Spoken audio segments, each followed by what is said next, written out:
Peter Harper hadn't set foot in Ash Grove for nearly 15 years. The small town in the heart of Massachusetts had always been a place he was eager to forget, a dusty relic of a childhood marked by awkward silences and half-buried secrets. Yet, here he was again, driving down those narrow, winding roads that cut through dense woods, their autumn leaves an oppressive blanket of orange and red. The house was waiting for him. It was a gray, overcast day when Peter pulled up to the old family home. The Victorian structure loomed like a decaying giant at the edge of the town, surrounded by skeletal trees that seemed to lean inward, as if whispering among themselves. The Harper house had always felt wrong. Even as a child, Peter could never quite put his finger on it. The rooms were always a little too dark, the air a little too thick, as if the house was breathing, slowly, deliberately. Peter parked his car and sat in silence for a moment, staring at the chipped paint, the sagging roofline. Memories flickered at the edges of his mind, like shadows in the periphery of his vision. He was here for one reason: to sell the house. His parents were gone, and there was no reason to hang on to the past anymore. But deep down, he knew it wasn't going to be that simple. The door creaked open, protesting as he pushed against it. The musty smell of stale air and wood rot hit him immediately, and Peter wrinkled his nose. The inside of the house looked just as he remembered, but worse for wear. Dust covered every surface, and the wallpaper, once a deep burgundy, had faded into a sickly pink, peeling at the edges like old skin. He wandered through the house, his footsteps echoing in the emptiness. The living room still had the same furniture, covered in white sheets like forgotten ghosts. Peter tugged one of the sheets off a chair, revealing the cracked leather underneath. For a brief second, he could almost see his mother sitting there, knitting in silence, her eyes always darting toward the hallway as if she were expecting someone. Then, there was the photo, the family portrait still hanging crooked on the wall, just like it had been for as long as he could remember. His parents looked younger, happier, frozen in a time that seemed unreal now, and there, to the side, barely in the frame, Uncle Joe. Peter felt a shiver crawl up his spine. Uncle Joe. That name brought with it a flood of unease, a twisting knot of fear in his gut. He hadn't thought about him in years, or at least, he'd tried not to. Joe was always there, hovering at the edges of every family memory, but no one ever talked about him. Not really. The man had lived in this very house with them for years, but Peter could hardly remember hearing his voice. There was something unsettling about Joe, something that kept Peter, away. He'd always sat in the same corner during family gatherings, his back to the wall. That unsettling smile plastered on his face, but it wasn't the smile itself that bothered Peter. It was the eyes, the way they never seemed to reflect any real emotion, just cold, blank, as if Joe was always seeing something else, something none of them could. Shaking off the thought, Peter made his way upstairs. His old room was just as he'd left it, though smaller than he remembered. The bed, the desk, the faded posters on the wall, it was all there. He opened the window to let in some air, but the breeze that blew in was cold, too cold for a late September afternoon. He shuddered and pulled the window closed again, turning his back on the view of the overgrown yard below. His eyes fell on a box tucked away in the corner of the room. It was old, worn, with his father's handwriting on the side, Peter's tapes. Inside, he found an assortment of VHS tapes, cartoons, home videos, and then one that made his heart skip a beat. The label was faded, but he could still make out the word written in a shaky hand, Uncle Joe. Why would there be a tape of Uncle Joe? Peter hesitated for a moment, his fingers hovering over the tape. The memories came flooding back. Those nights, waking up in the middle of the night, convinced that there was someone standing at the foot of his bed, watching him. He'd told his parents about it once, but they'd just brushed it off as nightmares. He'd never told them that he thought it was Uncle Joe. Peter's hands shook slightly as he carried the tape downstairs, where the old TV and VCR still sat in the corner of the living room. He slid the tape into the machine, hearing the whir of the gears as the screen flickered to life with static. The image was grainy, the sound distorted, but it was unmistakable. Uncle Joe, sitting in a chair, staring directly into the camera. He looked younger, though the same unsettling smile stretched across his face. For a long moment, Joe just sat there in silence, his hands folded in his lap, his eyes unblinking. Then finally, he spoke. His voice was barely above a whisper, but it was clear enough to make Peter's skin crawl. "I'll always be here," Joe said, his lips barely moving, waiting. Peter's breath caught in his throat. The screen flickered, and for a moment, the image of Uncle Joe seemed to distort, his face twisting into something wrong. Peter hit stop, yanking the tape from the VCR. His heart was pounding, a cold sweat breaking out across his forehead. That night, Peter barely slept. Every creak of the old house, every shift in the shadows made his pulse quicken. He told himself it was just the tape, just the memories of his childhood playing tricks on him. But somewhere in the back of his mind, a voice whispered, "He's still here." Just after midnight, Peter woke to the sound of something moving outside his room. He held his breath, listening. The floorboards creaked, slow and deliberate, as if someone, or something, was pacing in the hallway. He glanced toward the door, the faint light from the window casting shadows across the floor. And then, he saw it. A figure, standing just at the edge of the door frame, barely visible in the dim light. Tall, thin, its outline sharp against the darkness. Peter's mouth went dry as he stared, his heart thundering in his chest. He blinked, and the figure was gone. He stayed frozen in his bed for what felt like hours, listening to the silence, his pulse still racing. Eventually, the house settled, and the quiet returned, but Peter couldn't shake the feeling that someone had been there. Someone who was still watching. The next morning, Peter woke up to the sound of soft rain tapping against the windows, the sky outside a heavy, dull gray. His mind felt foggy, the events of the night before creeping back to him with a sickening weight. That figure in the hallway. Had it been real? He sat up, rubbing his eyes, trying to push the image away. It had to have been a trick of the light, the remnants of a bad dream feeding off his already shaky nerves. But the unease lingered, gnawing at him like a persistent itch under the skin. The house was silent now, save for the occasional groan of the old wooden frame settling in the cool morning air. Peter made his way downstairs, the familiar creaks beneath his feet offering little comfort. The living room was just as he had left it, silent, still, the TV now a dead, black screen. But the tape. The tape still sat on the coffee table, a physical reminder of what he'd seen, of what he thought he'd seen. He stood there for a long moment, staring at the tape, before finally picking it up. The feel of the worn plastic in his hands made his stomach turn. A part of him wanted to throw it away, to bury it deep in the trash and forget it ever existed.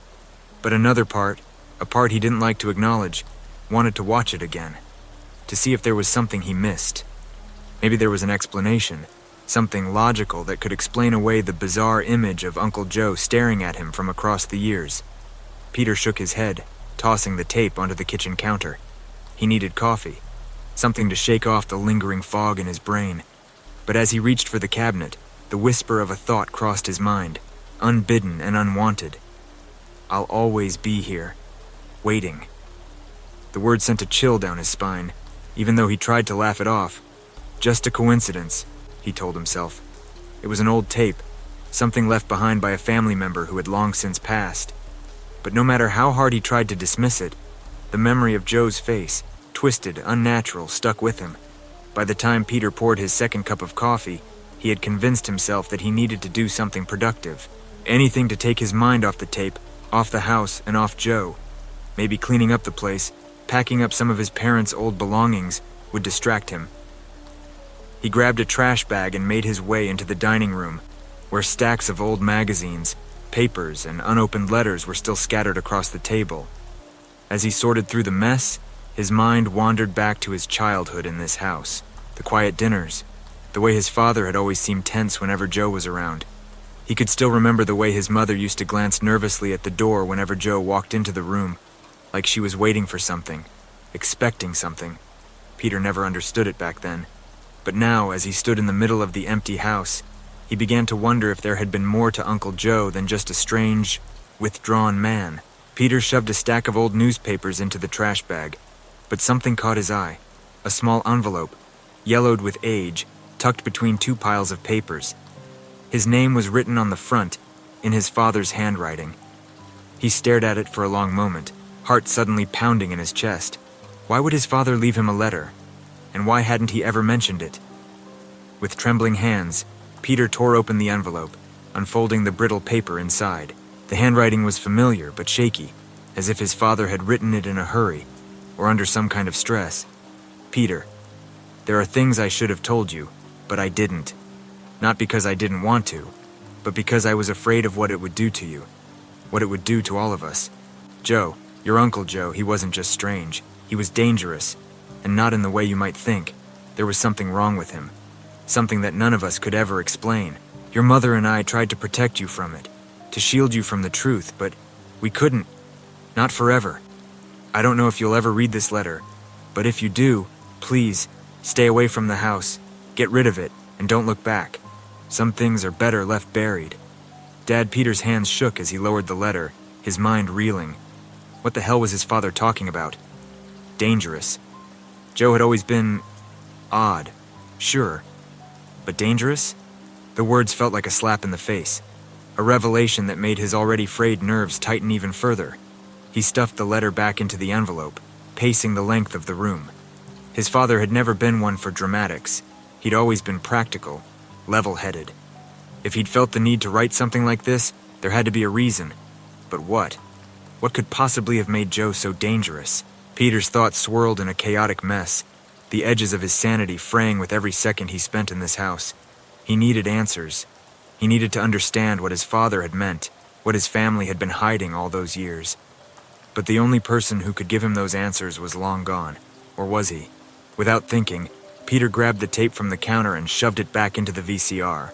His hands moved on autopilot as he hit play, the screen flickering to life with static before the grainy image of Uncle Joe appeared again. This time, Peter forced himself to watch, to really look. Joe was sitting in the same chair, the same eerie smile on his face, but there was something different about the way he was holding himself, something more deliberate, more controlled. Joe's lips parted, his voice low and raspy, just above a whisper. "I know you're watching, Peter." Peter's heart stopped. He took a step back, nearly tripping over the coffee table as he stared at the screen in disbelief. The tape had to be old. There was no way Joe could have known Peter would ever watch it. And yet, here he was, speaking directly to him. The image on the screen seemed to waver, the edges blurring as Joe's face twisted into that same grotesque grin. "I've been waiting for you." Peter slammed the power button, the screen going dark. His pulse pounded in his ears, his breath coming in short, ragged gasps. This wasn't possible. None of this was possible. But as much as he wanted to deny it, he couldn't shake the feeling that something real was happening. And it wasn't over. The rest of the day passed in a blur. Peter barely ate, barely moved. He couldn't focus on anything other than the letter, the tape, and the growing sense of dread that seemed to seep into every corner of the house. He tried calling a few friends, but the calls wouldn't go through, just static or a deadline.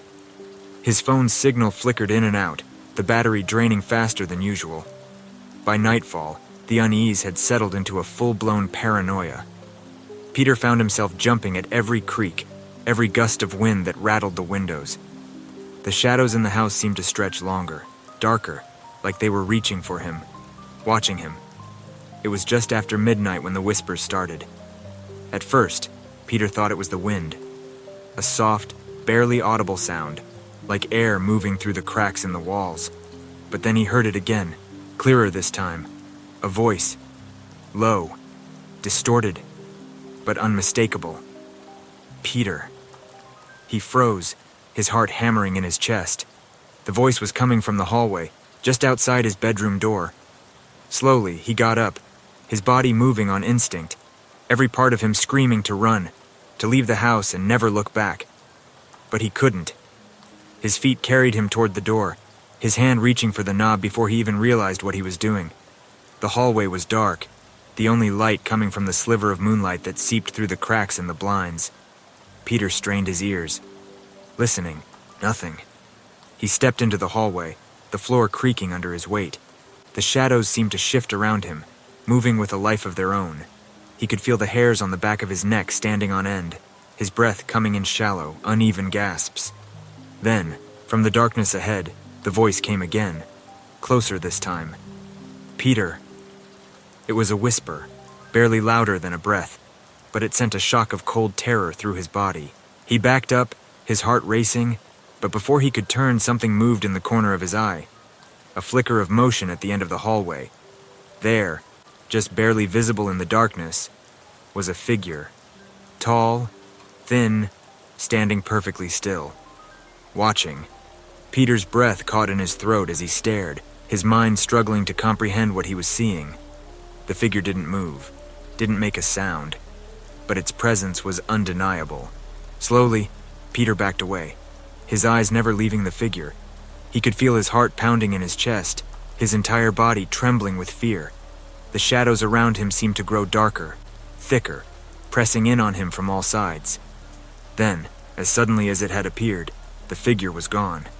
The figure vanished, melting back into the shadows, as if it had never been there at all. Peter stood frozen in the hallway, his breath coming in shallow gasps, his heart hammering in his chest like a war drum. He blinked, his eyes desperately scanning the darkness for any trace of movement, but the hallway was empty now. The only sound was the low hum of the wind rattling against the windows, yet the feeling of being watched remained, clinging to him like a second skin. He backed up, slowly, not daring to turn his back to the hallway until he reached his bedroom door. His fingers fumbled with the knob before he slipped inside, locking it behind him with a shaking hand. The house was too quiet, the kind of silence that pressed against his ears, filling his head with the ghost of the voice he'd heard just moments before. Peter. The way it said his name was wrong, warped, like it was being stretched through the static of a broken radio. For a moment, Peter stood in the middle of the room, his mind spinning in 1,000 directions. This wasn't just his imagination anymore. The figure, the voice, it was real. Or at least, it felt real enough to send a chill down his spine and turn his blood to ice. Something was in this house with him, something that didn't want him here. And it wasn't just the memory of Uncle Joe, lingering like a bad dream. It was something older, darker. Peter's eyes darted to the window. The rain had stopped, but the thick fog that had rolled in earlier that evening now pressed against the glass, a wall of gray swallowing the world outside. He could barely make out the overgrown yard beyond, the twisted branches of the dead trees like skeletal fingers reaching up into the mist. No way out. His phone buzzed on the nightstand, making him jump. He snatched it up, his pulse racing, but the screen showed nothing. No missed calls, no messages. Just a flicker of static before it returned to the home screen. He swallowed hard, his throat dry, and tossed the phone back onto the bed. It was useless here. Everything was useless here. The sound of footsteps echoed from somewhere downstairs. Slow, deliberate, like someone pacing back and forth across the creaky wooden floors. Peter's heart skipped a beat. He knew he was alone in the house. At least he should have been. But now the weight of that assumption felt fragile, like glass ready to shatter. He moved quietly to the door, pressing his ear against it. The footsteps continued, growing louder, closer. He could feel the floor beneath him vibrate with each heavy step. And then, just as suddenly as they had started, they stopped. Silence. But not the kind that brought any comfort. It was the sort of silence that suffocated, that made the air thick and oppressive. Peter held his breath, straining to listen. Then, a knock. It was soft at first, a single thud against the wood, followed by a pause. Another knock. And then, a slow, steady rhythm, the knocks growing louder, more insistent. His body tensed, muscles coiled with fear.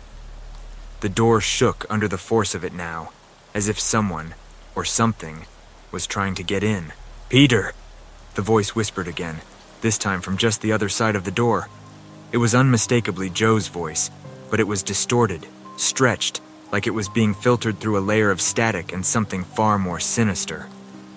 Peter backed away, his legs trembling, his breath coming in ragged gasps. This wasn't happening. It couldn't be.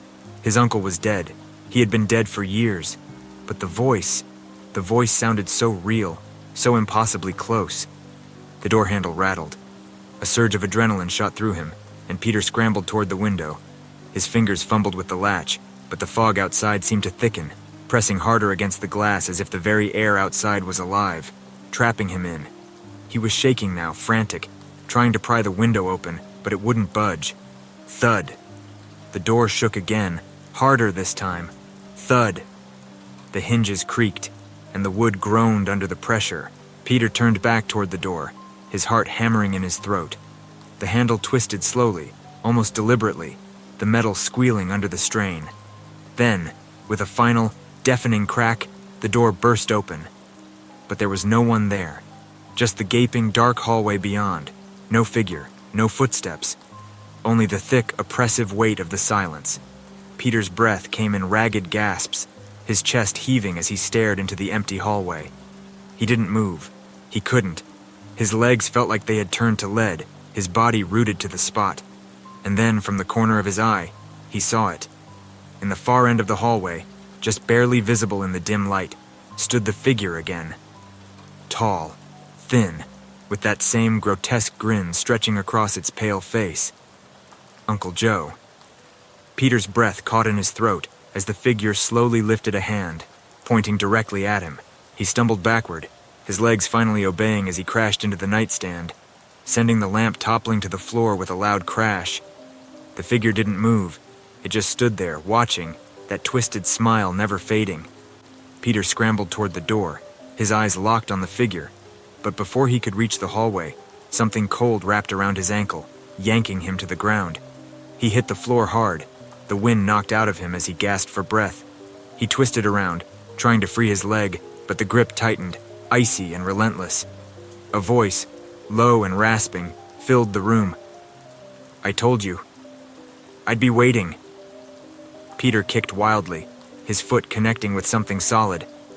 For a brief moment, the grip loosened, and he crawled backward, pulling himself up against the far wall.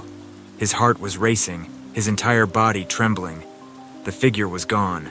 The hallway was empty again, but the cold remained, seeping into his bones, lingering like the shadow of something long buried, something that had clawed its way back to the surface.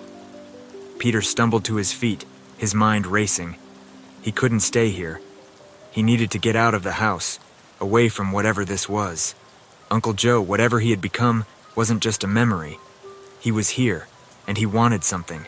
Something Peter couldn't begin to understand, but he knew one thing for certain. He was in danger. He grabbed his phone, not caring about the flickering screen, and bolted down the stairs, nearly tripping over the last step as he hit the floor running. The front door was in sight. Just a few more steps and he'd be outside, away from this nightmare. He reached for the knob, but the door wouldn't budge. He twisted harder, yanking at the lock, but it stayed shut, as if something on the other side was holding it closed. The whispers returned, louder now, swirling around him like a storm, coming from every direction at once. His vision blurred, the walls around him seeming to twist and shift, the house itself warping into something unrecognizable. "Peter!" The voice rasped, so close now that he could feel the cold breath on the back of his neck. He spun around, his back pressed against the door, his chest heaving. And there, standing in the center of the room, was Uncle Joe. But it wasn't the Uncle Joe Peter remembered. This thing was different, its skin pale and stretched tight over bones that jutted at unnatural angles, its eyes hollow, dark pits that seemed to swallow the light around them. And that smile, that horrible, twisted grin, so wide it looked like it would tear its face apart. Peter couldn't breathe. He couldn't think. His entire body felt frozen, paralyzed by the sheer terror that gripped him. Joe took a step forward, his feet barely touching the ground, his body moving with an unnatural grace. "I've been waiting for so long, Peter," he whispered, his voice like nails scraping across glass. "You're finally home." Peter's mind screamed at him to run, to move, to do anything, but his legs refused to cooperate. The room seemed to close in around him, the walls pressing tighter, the air growing colder with every second. "I need you, Peter," Joe continued, his voice soft, almost pleading. "You're the last piece, the last sacrifice." Sacrifice. The word sent a shock through Peter's body, snapping him out of his daze. He pushed off the door, his legs finally moving, and bolted toward the back of the house. The kitchen. There had to be a way out through the kitchen, but as he ran, the house seemed to shift around him, the walls closing in, the hallway stretching impossibly long. The whispers grew louder, filling his ears, drowning out his own thoughts.